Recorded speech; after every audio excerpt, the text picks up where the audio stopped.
Luctuoso de don Santos Degollado, que en un día como hoy, 15 de junio, pero de 1861, pues fue emboscado en el Monte de las Cruces y de ahí, bueno, pues muerto.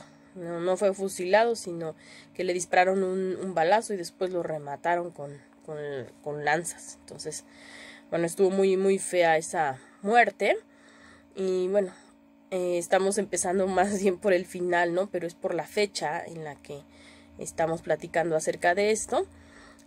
Posteriormente de que ya lo matan así con estas lanzas, lo van a sepultar en Huixquilucan, pero bueno, esto va a ser de manera provisional porque pues quienes los sepultan son sus mismos enemigos. Incluso ahí en el ataúd habían puesto: aquí yace el desgraciado de Santos Degollado. Entonces imagínense, ¿no? Posteriormente ya los liberales lo van a, pues que era la facción de él, van a rescatar el cuerpo, aunque ya va a ser hasta un año después, y lo van a trasladar al Panteón de San Fernando. Y actualmente los restos de este personaje histórico se encuentran en la Rotonda de las Personas Ilustres.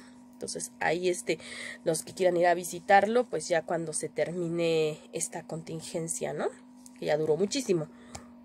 Pero vamos a regresar el tiempo para contar un poco la historia de don Santos, ¿no? Ustedes saben, por ejemplo, que hay muchos lugares con este nombre. Fue un general liberal muy importante durante la Guerra de Reforma, aunque también antes había luchado ya en la Revolución de Ayutla, que fue para quitar a Santana, y antes de eso, pues también había participado en algunas pugnas de centralistas contra federalistas. Él era federalista, más lo era su hermano, pero pues él también compartía un poco esas ideas, y después pues se va a ir juntando más con los liberales. Y aparte este personaje pues forma parte de la triada de tres liberales que murieron precisamente en este mes de junio. Y así como tenemos pues la otra triada de personajes pues del Segundo Imperio que mueren también en junio, que son Maximiliano, Miramón y Mejía. Pues del otro lado pues tenemos a estos otros mártires del bando liberal, que mueren los tres en 1861, ya terminada la Guerra de Reforma, pero como todavía había ahí gavillas conservadoras, y que por lo general pues estaban comandadas por Leonardo Márquez, y pues entonces él es el que se va a encargar principalmente de dos de estas muertes, que bueno, esta triada no les he comentado quiénes son. Ya saben, forma parte de Santos Degollado, y también Melchor Ocampo, que muere el 3 de junio, él sí muere fusilado, pues sí, lo apresa Leonardo Márquez, y bueno, ahí va a haber toda una confusión, porque él dice que se había confundido, ¿no? Precisamente que no era él al que iban a matar, sino a otro prisionero que se llamaba Ugalde, y que sí tenía orden de fusilamiento, ¿no? Por Félix Zuluaga, pero pues después dice, bueno, como él nada más dijo fusilen al prisionero, y el prisionero que estaba ahí también era Melchor Ocampo, pues fusilan a Melchor Ocampo, ¿no? Bueno, esto también lo vamos a retomar después. Y el tercer personaje, pues es Leandro Valle, que va a morir un 23 de junio, tratando de vengar la muerte precisamente de don Santos Degollado, que había sido como su maestro en el campo de batalla. Santos Degollado a su vez muere pues vengando la muerte de Melchor Ocampo. Entonces, como ven, bueno, pues esta triple tragedia, ¿no? Que va a afectar muchísimo a Benito Juárez y al Partido Liberal, porque ellos decían, bueno, ya terminó la Guerra de Reforma, ya habían triunfado los liberales, ya se había ido exiliado Miramón, bueno, por propia decisión y todo, pero al final de cuentas era una especie de exilio. Y dijeron, pues ya vamos a estar tranquilos, ya vamos a estar restaurando el país y todo. Y bueno, pues sucede que sí, ¿no? Todavía había estos restos conservadores. Según estaba Félix Zuluaga como presidente de los conservadores, pero ya nada más era así como de nombre. Entonces, pues quien hacía estas gavillas, como les digo, pues era Leonardo Márquez, y él se caracterizaba pues por esos fusilamientos, ¿no? O muertes a sus enemigos. Entonces, pues eso les va a tocar a estos tres personajes, más directamente a Melchor Ocampo y Leandro Valle por parte de Leonardo Márquez, y a Santos Degollado, pues más bien por tropas, ¿no? Que también pertenecían a ese bando de Leonardo Márquez, aunque él no estaba ahí en ese momento. Entonces, bueno, pues este personaje nace un 30 de octubre de 1811, en lo que ahora es Guanajuato, pero que, bueno, en ese tiempo pues todavía estábamos en la Nueva España, ¿no? Porque todavía no se reconocía ya bien una independencia. Y entonces, bueno, pues naciendo en esa fecha, se le va a bautizar 2 días después, en el Día de Todos los Santos. Entonces por eso le decían Santos. Su apellido pues sí era degollado, pero él se llamaba José Nemesio, me parece, degollado. Y entonces bueno, de todas maneras se le quedó como apodo Santos. Y también porque él estuvo, curiosamente, era liberal, pero también era muy cercano a la iglesia. Y esto lo explica pues su historia desde pequeño, ¿no? Sucede que, bueno, sus padres pues tienen 2 hijos. Era él y su hermano Rafael, el que les digo que después va a luchar del lado del federalismo. Y pues nada más les da tiempo de tener a esos 2 hijos. En ese tiempo saben que las mujeres tenían muchísimos hijos, pero sucede que el padre se muere cuando Santos tiene 3 años. Entonces pues ya nada más tuvieron a esos 2. Y él, siendo el mayor, ya cuando está un poco más grandecito, pues su mamá lo encarga con un cura de ahí, que después es comisionado a la Ciudad de México. Entonces se lleva al pequeño Santos con él, pues en calidad de aprendiz, en calidad de acólito, y empieza a trabajar desde muy pequeño, así, ¿no? Pero aunque también era así como que estaba él, con esta tutela, ¿no? De parte del cura, desde que tenía 6 años, ¿no? Empieza eso. Después este cura va a ser comisionado a lo que actualmente es Quiroga, Michoacán. En ese tiempo era el pueblo de San Diego Cocupau. Y bueno, ahí se va a encargar pues este padre de tenerlo ahí con él a Santos degollado. Entonces él va creciendo, aprende muy bien a leer y escribir, tenía una letra preciosa que después eso le va a ayudar mucho para conseguir otros trabajos. Y también al mismo tiempo se dedicaba igual a labores del campo. Entonces era fuerte físicamente y fuerte intelectualmente, ¿no?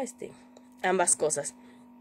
Sucede por ahí que bueno, esto ya es una anécdota así como más en términos como ventaneando de la historia, pero bueno, conoce a una chava por ahí y me parece que un día ahí el padre los cacha que están pues creo que con un inocente besito por ahí en la iglesia, pero el padre se escandaliza y dice, para que no pequen, mejor los voy a casar, y los casa.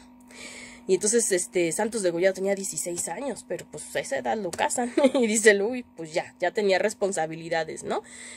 Como saben, pues en ese tiempo, ¿no? Pues que luego ya se embarazaban y no había métodos así de control natal, ¿no? No tanto así.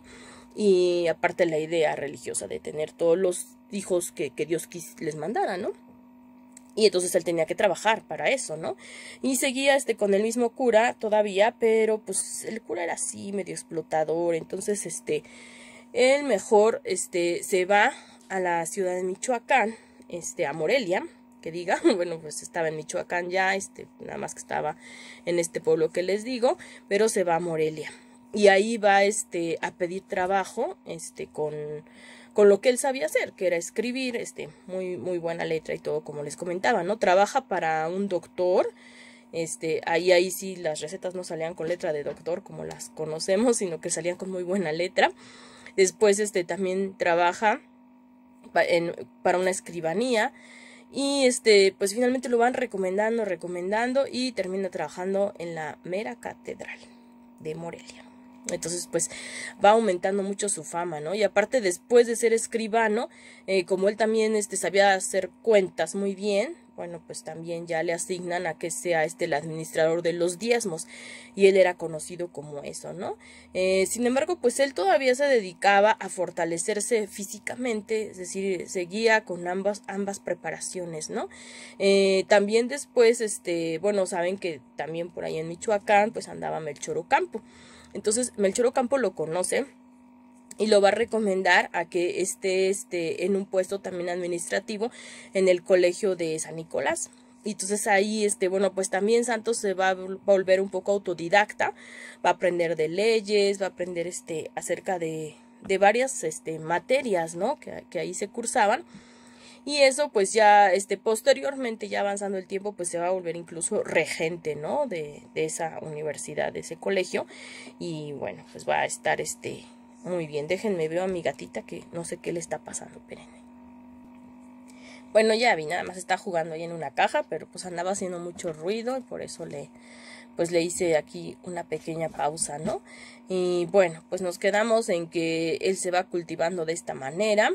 Ya después lo conocían tanto por estar siempre ahí en la iglesia ocupándose de estos asuntos, como administrador de los diezmos, por cierto, un hombre muy honrado, ¿no? Porque él no se enriqueció con eso ni nada, solamente pues era muy honesto en sus labores, ¿no? Y aparte, pues en el colegio también de San Nicolás, pues ya lo respetaban mucho, decían ahora es el maestro Don Santos. Y en una ocasión que había una feria, ahí que se trataba de domar a un toro. Entonces, pues muchos estaban probando suerte, ¿no? Pero el toro tiraba a todos. Y él dijo, no, pues yo también puedo participar. Y le decían, no, maestro, ¿cómo cree usted? Pues no, o sea, no, sí, yo sé hacer esas cosas, ¿no? Recuerden que él también ya tenía experiencia en labores del campo, entonces hace eso y doma al toro, ¿no? Entonces muchos se van a sorprender de eso y Melchor Ocampo se va a fijar en él como diciendo, él aparte de ser ilustrado, puede servir, aparte de político, como un buen militar. Y entonces porque ya van a ver, ¿no? O sea, se iban a necesitar, ya empezaban ahí pugnas de que querían quitar a Santana. Entonces ya casi se iba a proclamar el plan de Ayutla en 1853, que es cuando va a empezar él a participar, bueno, más bien él en 1854, un añito después, ¿no? Antes ya, como les había comentado, pues sí existía la pugna entre centralistas y federalistas, y el hermano de él, que se llamaba Rafael, pues andaba en eso, como federalista, ¿no? Y entonces él, bueno, pues por ser su hermano, también apoyó ahí por ahí un poco la causa, y se le hicieron unos cargos de eso, ¿no? Y él decía, él nos negó, él dijo, no, pues solamente, pues sí, no tengo nada en contra de ellos, pero no es que yo esté en esa causa. Entonces, pues ya lo dejaron en paz, ¿no? Pero también por ahí, andaba, con eso, ¿no? Incluso, bueno, pues como lo detuvieron un tiempo, de todas maneras la iglesia intercedió por él y dice, no, pues él es un hombre que trabaja con nosotros, pues no creemos que haya cometido un delito. E incluso desde ahí, el tiempo que lo habían detenido, desde la prisión, continuaba con su labor de administrador de los diezmos, porque así era como confiaban en él. Entonces, bueno, pues pasa este incidente. Ya después les digo, Melchor Ocampo dice, él puede ser un buen militar. Entonces se le va a adiestrar tanto con clases de esgrima y también para saber manejar el sable. Y bueno, él aprende súper rápido. Les digo que también tenía un adiestramiento físico que había mantenido. Y entonces pues ya, queda listo para participar en la revolución de Ayutla. Entonces ahí va a empezar a subir poco a poco los cargos militares. Y bueno, justamente en la revolución de Ayutla, en 1854, que es cuando él se incorpora, como les habíamos comentado, bueno, pues él ya conoce a Melchor Ocampo. Melchor Ocampo fue su descubridor político y también que tuvo el buen ojo de decir puede ser militar, ¿no? Y diplomático. Entonces, él va a apreciar mucho a Melchor Ocampo, es por eso que después va a ir a vengar su muerte. Y después, durante la revolución de Ayutla, va a conocer también a Leandro Valle, que Leandro Valle era un chavito, o sea, él estaba muy joven todavía, y él era egresado del colegio militar. Él sí había tenido una formación así muy, pues más formal, digo, que los otros. Pero de todas maneras, pues Santos Degollado le va a enseñar otras cosas ahí en el campo de batalla, ¿no? Porque era muy intuitivo Don Santos. Entonces, aparte, el papá de Leandro Valle como que lo encarga ahí con Don Santos y se forma una amistad ahí. Por eso es que después Leandro Valle, cuando se entera de que han matado a Santos, pues él también va a vengar su muerte y va a resultar muerto también, ¿no? Como les digo, pues es la triada de estos personajes. Entonces, bueno, pues ya se ponen a pelear ahí, vencen, pues se tiene que ir Santana. Y ya es cuando también Santos empieza con otro tipo de cargos políticos. Ya con Melchor Ocampo ya había probado algunos cargos políticos desde antes, ¿no? Porque después de la intervención norteamericana, pues Melchor Ocampo había renunciado a la gubernatura de Michoacán, que como saben, pues él era gobernador ahí. Entonces habían puesto de manera interina a Santos. Entonces ya había sido de forma interina, pero ya no se había podido quedar, porque sí decían, no, pues como un hombre que está tan cerca de la iglesia va a estar aquí, ¿no?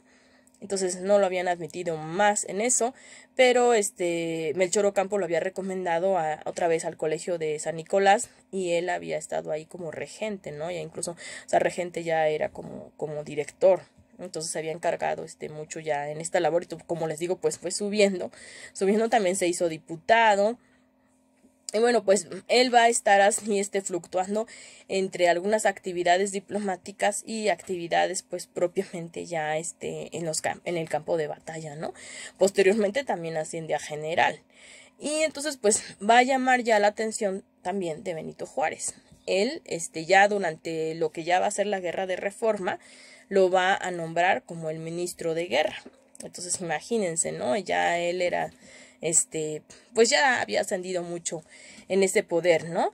Y precisamente, bueno, Benito dejó que se concentrara mucho poder en Santos Degollado, porque vio que él no era un ambicioso, o sea, no era de los trepadores y que dijera, ahora yo me voy a quedar con este poder. No tenía este tipo de ambiciones políticas, ¿no?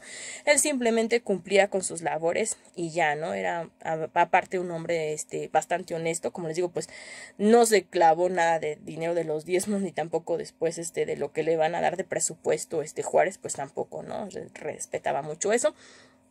Y era como les digo, bastante honesto, ¿no? Entonces, bueno, pues va a seguir ahora también del lado de los liberales ya durante la Guerra de Reforma, y a él lo que lo caracterizaba mucho pues era una actitud que había tenido desde niño, que era que a él no le gustaban los conflictos. Él siempre que había un conflicto, y así desde chavito, trataba de llegar a un arreglo, ¿no? Es por eso que como diplomático pues también lo hizo, ¿no? Aunque después va a ocurrir un incidente que pues ya les voy a comentar, pero eso es lo que él trataba de hacer, de negociar, de que ambas partes se pusieran de acuerdo y tratar de evitar llegar a los golpes, por ejemplo, no, bueno, cuando era niño a los golpes, ya de grande, pues evitar que hubiera una batalla o sea, parte de la guerra, porque quería evitar el derramamiento de sangre, ¿no? Entonces, a veces lo lograba, a veces no, o sea, igual desde niño, ¿no? Decía, trataba de ponerse de acuerdo, no se lograba, bueno, pues se iban a los golpes, y pues él también era fuerte físicamente, entonces bueno, pues ahí sí ya ni modo, ¿no? Decían, no se pudo dar un arreglo, pues ni modo, vámonos a los golpes.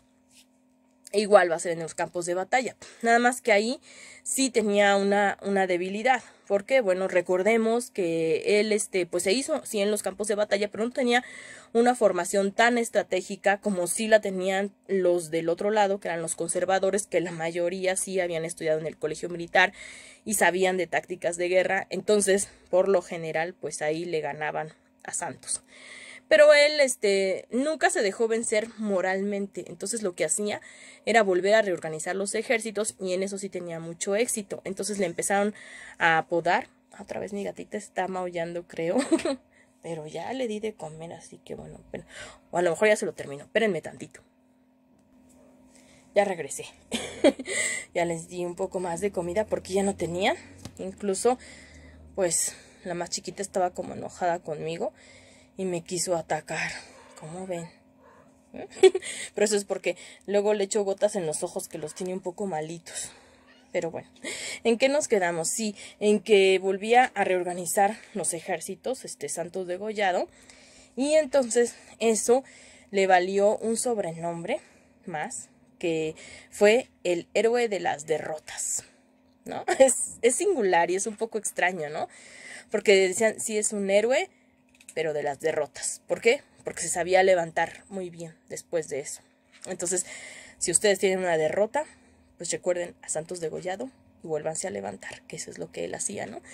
Aunque después, bueno, pues ya empezamos contando la historia desde el final. Sí saben que su final es muy trágico, y él, pues de cierta forma también se lamentaba un poco de esa suerte. Cada vez que perdía, aunque no se dejaba vencer moralmente, sí decía, híjole, yo no sé por qué siempre este es mi destino, y eso se lo dice en una carta doblado, y Jesús González Ortega eran de sus generales principales, porque después Juárez también lo nombra a él general en jefe, o sea, el jefe máximo, ya de ahí de los liberales, ¿no?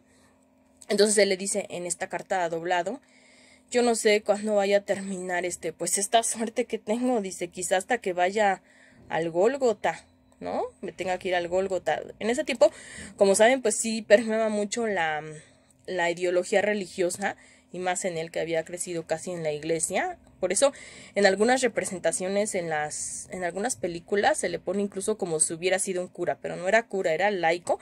Pero como les digo, bueno, pues al tener ese puesto eclesiástico también se decía más o menos eso, ¿no?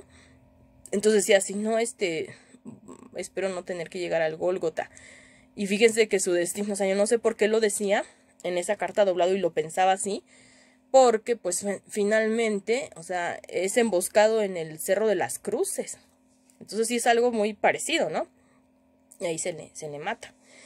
Ya les dije, ¿no? Como con las lanzas y todo.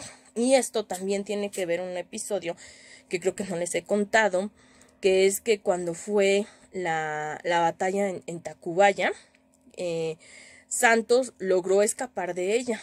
Y pues gracias a eso no lo mataron, ¿no? Sí se logró ir, pero dejó ahí su casaca militar y su banda de general. Entonces Leonardo Márquez, que ya saben cómo era, que agarra la casaca, agarra la banda, las tira al piso, las llena de lodo y hace que los lanceros le estén picando ahí, diciendo: así es como debía de haber muerto Santos, ¿no? Y pues hasta parece que habían ensayado su muerte, ¿no? Porque finalmente cuando lo emboscan, les digo, primero le dan un balazo por detrás de la cabeza, se cae del caballo, aunque algunos dicen que él ya había bajado del caballo para arreglarle una brida, otros que fue en el caballo, pero bueno, ya en el suelo, o sea, ya estando en el piso, lo rematan con las lanzas, ¿no? Los lanceros que pues también eran de Márquez. Entonces, es como si hubieran ensayado, ¿no? Esa forma de matarlo con la casaca y con su banda de militar, o sea, sí, un poco cucu, ¿no? O sea, para hacer esas cosas. Márquez me refiero. En fin, o sea, sí, su muerte fue muy trágica y bueno, pero vamos a hablar un poquito más de su vida, porque todavía lo hemos dejado ahí suspendido. Hemos contado que era conciliador, y entonces esto es lo que va a seguir él intentando en la Guerra de Reforma. Posteriormente también va a ocupar el cargo de ministro de Relaciones Exteriores en lugar de Ocampo. Porque Ocampo, bueno, pues como había negociado lo del Tratado de Maclean, Ocampo lo empezaron a criticar mucho, y Juárez prefirió que mejor saliera un ratito ahí de la vida política y poner mientras a Santos degollado. Pero aquí es donde va a ocurrir un error de Santos que casi le cuesta su carrera a De hecho, sí le costó la carrera política, ¿no? Y la de las armas casi también. Porque lo que hace él precisamente era querer seguir negociando. Entonces, bueno, aunque en un principio eso sí le conviene a Benito Juárez, vamos a decir por qué. Bueno, cuando Miramón sitia Veracruz, y ya lo estaba sitiando por tierra, pero también al mismo tiempo ya Miramón había hecho un tratado con España, que fue el Mon al Monte, así como Benito Juárez hizo en Maclean Ocampo, pues del otro lado hicieron este tratado con España. Y gracias a ese tratado, pues España le vende 2 buques de guerra a Miramón, que estaban en La Habana. Entonces ya con esos buques iba a atacar también por mar. Entonces ya iban a encerrar ahí a los liberales, ¿no? Era lo que los liberales precisamente temían, ¿no? De que fuera a tener esta ayuda militar por parte de España. Entonces ellos apelan a que ya han firmado el Tratado de Maclean Ocampo para que, bueno, eso también incluía ayuda militar cuando era necesario. Entonces le dicen: ¿sabes qué? Miramón está presentando ahí unos barcos piratas, entonces eso puede ser una amenaza para ti. Y ya Estados Unidos pues va a capturar los barcos, ¿no? Para eso le funciona. Pero antes de que se diera eso, bueno, Santos Degollado sí había intentado una negociación con Miramón cuando ya los estaba sitiando por tierra. Entonces en ese momento le dicen: no, vamos a platicar, vamos a ver si nos ponemos de acuerdo y pues llegar a evitar esa confrontación, ¿no? Entonces sí se logra esas conferencias, y pues más que nada era como para también hacer tiempo, ¿no? De que ellos también pudieran conseguir la ayuda de parte de Estados Unidos, que no les gana el tiempo que los barcos llegaran, y bueno, pues había pasara pues ese doble ataque que tenía previsto Miramón. Entonces no se ponen de acuerdo, pero como les digo, pues les hace ganar tiempo. Pero de todas maneras, con esa idea se queda Santos Degollado de que probablemente sí haga falta una negociación para llegar a un acuerdo de paz, porque él también, o sea, a él no le gustaba la guerra, ¿no? Sí peleaba en las guerras y todo, pero como les digo, no le gustaba esto del derramamiento de sangre y todo eso. Decía, no, hay que evitarlo en lo más posible, ¿no? Entonces lo que sucede es que hay un ministro inglés que le dice, bueno, yo podría mediar entre ambos bandos, y a lo mejor con eso se acaba la guerra de reforma. Y Santos Degollado va a aceptar esa mediación de un ministro inglés, porque él ya tenía los poderes como para aceptar eso, ¿no? Como ministro. Y va a llevar a esa idea, ¿no? Dice, bueno, a lo mejor sí podemos arreglarnos en un punto medio, pero además, y eso también lo escribe en otra carta doblado, vamos a asegurar que no se pierda esto de la reforma. ¿Por qué? Bueno, pues porque vamos a poner ahí que las leyes de reforma pues sí van a seguir, que se va a asegurar la libertad religiosa, y entonces pues para ponernos de acuerdo ahí con nuestros enemigos. Entonces lo que sucede es que a lo mejor los conservadores no van a estar de acuerdo con eso, y a lo mejor estando en contra pues ya el ministro inglés nos apoya más a nosotros, y pues de todas maneras la reforma se salva, ¿no? Pues por lo que hemos estado luchando. Pero parte de los, ¿cómo les diré? Bueno, los planes o la estrategia que tenía este ministro inglés era que del lado de los liberales pues se retirara Juárez, del lado de los conservadores se retirara Miramón, y entonces ya sin ellos dos, que eran las cabecillas políticas, ya se formara un congreso, y que ese congreso provisional nombrara a un presidente también provisional, en lo que se hacían nuevas elecciones, y que ya en esas elecciones también iban a ver si realmente pues seguía esta constitución o no, pero bueno, pues también bajo las bases que había puesto Santos, ¿no? Y entonces ya al llegar esa noticia a Juárez, pues él pensaba que era muy buena idea, ¿no? Santos. Entonces, pero no, no, se equivocó, porque dice Juárez, ¿cómo? O sea, vamos a renunciar, entonces, ¿no? La Constitución va a ponerse pues en entredicho, ¿no? O sea, no solamente hemos estado luchando por las leyes de reforma, también tenemos la Constitución de 1857, que es la que para nada aceptaban los conservadores, ¿no? De ahí la guerra. Entonces decían, no, esto no va así. Aparte, puede ser considerada una intervención extranjera que esté mediando el ministro inglés. Entonces, no, no lo vamos a aceptar. Y él le escribe de hecho al ministro y le dice, mire, yo no es que no quiera renunciar por querer conservar el poder, sino que hemos estado luchando precisamente por esta constitución y no vamos a renunciar a eso. Entonces, hasta que no venzamos, nosotros no vamos a dejar de luchar en ese sentido. Y pues yo no sé si el lado conservador acepte, dice, yo creo que no, porque ellos tampoco pues han cedido anteriormente. O sea, Miramón se había cedido a negociar, ¿no? Como cuando fue pues esto de antes del incidente de Antón Lizardo, sí había accedido a estas conferencias con Santos Degollado, pero decían no va a querer tampoco que se mantengan las leyes de reforma, que se mantenga una libertad religiosa, una tolerancia religiosa, decían ellos, es decir, tolerar otros credos, cuando del otro lado pues nada más querían que se tolerara la Iglesia Católica, ¿no? Dicen, entonces no creo que ellos acepten, y yo no lo voy a aceptar. Y pues se molesta con Santos Degollado, ¿no? Aparte, también Degollado ya había retirado unos fondos de plata que estaban en San Luis Potosí, creo que en otro estado, para ocuparlos para la guerra, y eso tampoco le parece a Juárez, ¿no? Entonces ya estaba enfrentando dos cargos como diplomático de cosas que no debía de haber hecho, que era el retiro de la plata, que aunque lo iba a hacer para la guerra de todas formas, o sea, les digo que él para manera personal, es más, en su testamento tampoco deja mucho por lo mismo, pero pues eso no estaba correcto, ¿no? Y tampoco querer meter al ministro inglés. Y bueno, pues le va a quitar el mando de los ejércitos y se lo va a dar a Jesús González Ortega. Entonces él va a quedarse como general en jefe, ¿no?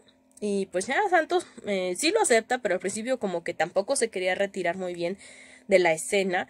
Y pues él sí, no se mueve pues de donde estaban sus tropas, ¿no? Estaban en Veracruz en ese momento. Hasta que Juárez va a enviar a González Ortega que vaya ahí y dice, no, ahora las tropas son tuyas, reclámalas como tuyas, ¿no? Y pues ni modo, ese es el papel que le toca a González Ortega y le quita las tropas. Y entonces se siente Santos Degollado como traicionado, ¿no? Decir, bueno, pues doblado y González Ortega eran mis generales y pues finalmente pues ya no me apoyaron, pero bueno, entiendo que tenían que obedecer pues a Juárez, él era el que pues mandaba ahí como presidente. Entonces dice, bueno, pues ya me voy a retirar, pero pues estoy decepcionado de esto, me voy a retirar de la vida política y de la vida de la guerra, ¿no? Me voy a retirar a la vida privada, porque ya además ya he descuidado mucho a mis hijos y a mi esposa, entonces se va, ¿no? Y incluso otros me empiezan a convencer de que sigan la vida política, le dicen, no, pues fíjate, todavía podrías postularte para gobernador de Querétaro, pero él no acepta y dice, no, ni me postulen, ya me voy a ir, ya no, no va a pasar eso. Pero de todas maneras, pues de regreso, pasa por el Estado de México y ahí va a visitar a su amigo Felipe Berriozábal, que en ese momento era gobernador del Estado de México, y también ahí se encontraba Benito Gómez Farías, que era hijo de Valentín Gómez Farías, el que hizo pues empezó con las leyes de reforma y las firmó al final de su vida. Y bueno, Benito Gómez Farías sí lo había defendido, había dicho, es que él no tenía malas intenciones en hacer ese trato, no lo juzguen tan mal. Pero bueno, se queda ahí con ellos un rato y bueno, también ya hay que comentar que, como les digo, él había tratado de hacer antes ciertas negociaciones de paz con Miguel Miramón, no solamente en Veracruz, sino también ya antes en la estancia de las Vacas había intentado hacer eso, nada más que él lo que le había dicho a Miramón es que él aceptara la Constitución y pues Miramón no había querido. Yo obviamente sí había habido guerra y había vencido a Santos Degollado, ¿no? Como les digo, pues era el héroe de las derrotas, pero ya conocía a Miguel Miramón, pues en estas negociaciones. Entonces eso le va a valer que, bueno, cuando Miramón, junto con otros generales conservadores, entre ellos Márquez, van a atacar el Estado de México y van a tomar los prisioneros a ellos tres, a Santos Degollado, a Felipe Berriozábal y a Benito Gómez Farías, entre otros también, bueno, pues ya van a salvar su vida, ¿no? Porque ya se acordaba Miramón que había negociado varias veces con este jefe y que no, pues Santos Degollado pues no era malo ni nada de eso, ¿no? O sea, no era así un enemigo tan, ¿cómo les diré?, tan acérrimo, ¿no? Entonces, cuando ellos piensan que ya los van a fusilar, pues no sucede eso. Y aunque Márquez sí era como que un poco partidario, ¿no? De este tipo de acciones, aunque él decía que no, pero sí lo era. Entonces se los llevan a Palacio Nacional y ahí es donde los van a tener presos. Pero era presos más o menos también una especie de hospedaje, ¿no? Miramón los recomienda mucho ahí con su esposa Concha, que estaba en el palacio, que no les falte nada, que se les cuide bien y bueno, pues son muy, muy bien tratados, ¿no? Aparte, acuérdense que Santos Degollado era como el pupilo de la guerra ya en los campos de batalla de Leandro Valle y Leandro Valle era muy amigo de Miguel Miramón, entonces más o menos por ahí pues había estos nexos y como les digo, pues no les ocurre nada malo, ¿no? Incluso los envían ahí con una escolta que los vaya protegiendo en el camino para que no les vayan a dar una emboscada.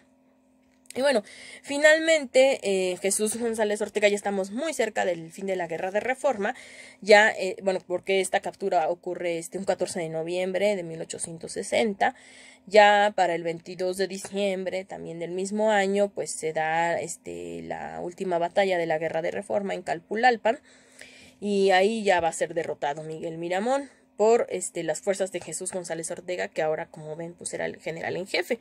Entonces, pues ya después va a entrar Jesús González Ortega ya triunfante a la Ciudad de México. Y entonces, antes de que esto suceda, pues ya Miramón se había adelantado a liberar a los prisioneros que tenía ahí, y pues les dice que les va a encargar la ciudad, ¿no? Y de hecho se la encarga a Santos de Gollado. Dice, para que se mantenga el orden en lo que se hace la transición de las tropas. Y Santos dice, no, o sea, yo no, no puedo, ¿no? Porque aparte él todavía estaba, pendiente un juicio, que como les digo era acerca del retiro de la plata, y también pues el trato que había querido hacer con el ministro inglés. Entonces él pensaba que eso no le iba a gustar pues al gobierno republicano. Bueno, los dos en ese tiempo eran republicanos, porque estamos en la guerra de reforma, más bien no le iba a gustar al gobierno liberal, ¿no? Entonces él dice, no, yo no puedo aceptar. Pero entonces ya se lo encargan a Felipe Berriozábal, ¿no? Que él sea así como gobernador interino mientras llega ya González Ortega. Y bueno, Miramón les había pedido que hicieran por ahí una amnistía, a ver si se podía, y que así pues ya los conservadores que quisieran salirse pues se salieran y no fueran molestados. Pero González Ortega pues dice, no puedo asegurar nada porque pues yo no me mando solo, ¿no? Es decir, pues yo por mí lo haría, pero pues mejor cuídense, porque lo menos que les puede pasar es que los metan presos, y eso es lo menos, porque otra cosa pues era el fusilamiento, ¿no? Por eso Miramón ya después mejor se va, ¿no? Pero entonces entra triunfalmente González Ortega, y eso, fíjense, es curioso, es justamente un 25 de diciembre de 1860, y ya pues ahí es victoriado, es como si fuera el general ganador, ¿no? Que de hecho lo era, pero él no olvidaba que durante mucho tiempo el general había sido Santos, ¿no?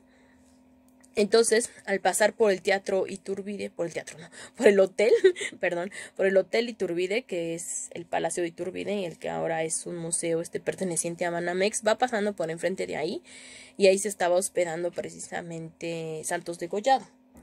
Y es que abrió mi gatita la puerta, me parece, creo que ya se quiere salir, pero bueno, ella ya sabe cómo abrir. Entonces va pasando por ahí y alcanza a ver a Santos de Gollado y le dice, ¿qué haces ahí? Ven, súbete aquí a la calesa, ¿no? Y de hecho sí, hace que se suba con él, que también reciba los honores. Le habían dado algunas coronas, así ya ven que daban así como coronas de laurel a los vencedores, y le comparte de esas coronas. Y pues también le reconoce, ¿no? Que también gracias a él, en parte, pues es ese triunfo. Y de esa manera pues ya llegan hasta el Zócalo, pero pues sí le reconoce su labor, porque él también había sido en parte, parte de lo que fue la guerra de reforma, pues fue el general en jefe. Es que fui a cerrar la puerta, que yo así no me da alergia. Yo soy muy alérgica, entonces por eso. Y bueno, pues ya estamos casi al final de la historia, ya es, como les digo, la entrada triunfal.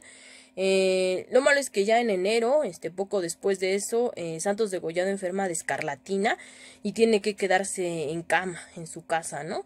Pero ahí también ya se da cierta reconciliación con Benito Juárez, y qué bueno que fue en vida, ¿no? Y no solo en muerte, cuando ya se le quitan estos estigmas y estas acusaciones, ¿no? Porque finalmente se le van a quitar esto del retiro de la plata y de este tratado que intentó hacer, pero desde antes, ya cuando estaba enfermo, lo va a visitar Benito Juárez y Melchor Ocampo también, y José María Mata.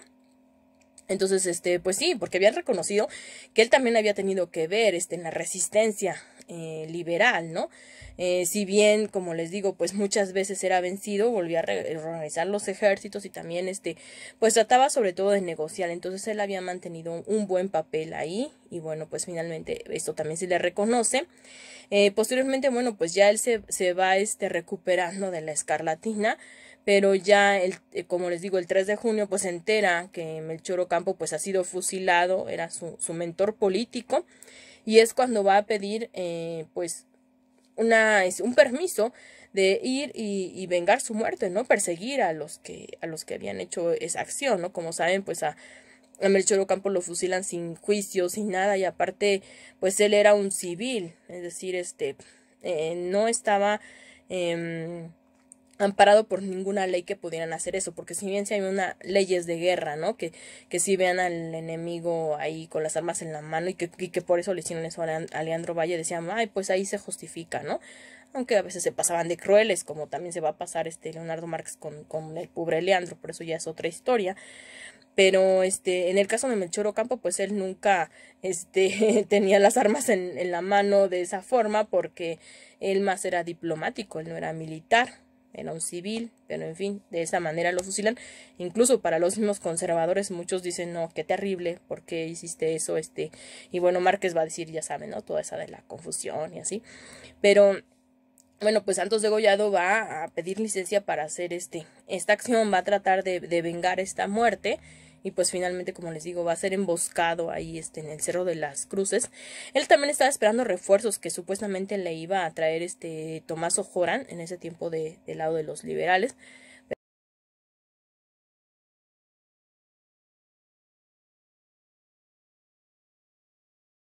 Él tenía muy pocos hombres en ese momento, creo que tenía 2 columnas de 150 hombres cada una. Pues esas eran pocas en relación a todos los que todavía tenía Márquez, ¿no? Y pues va a morir de esa manera finalmente don Santos, pero después pues ya se le proporcionan honores pues ya post-mortem, ¿no? Como les digo, también Leandro Valle después va a vengar la muerte de él y va a resultar muerto también. Ambos actualmente descansan en el panteón de las personas ilustres, y también ambos en su momento estuvieron en el panteón de San Fernando. Entonces, bueno, pues ahí es donde van quedando pues estos mártires de la Reforma, de este periodo liberal. Y pues como un homenaje póstumo, aparte de que se le van a quitar estos cargos, ya cuando recupera Benito Juárez la ciudad después de la intervención francesa, después del Segundo Imperio, ya ven que bueno, pues había una avenida muy larga que se llamaba el Paseo de la Emperatriz, que hoy es el Paseo de la Reforma, pero la había mandado a construir primero Maximiliano, pero en ese tiempo, bueno, pues todavía era de terracería, después ya la van arreglando mejor. Y al principio esa avenida recibe el nombre de Paseo de Degollado. Y eso porque Benito Juárez le quiso rendir un tributo post-mortem de esa manera.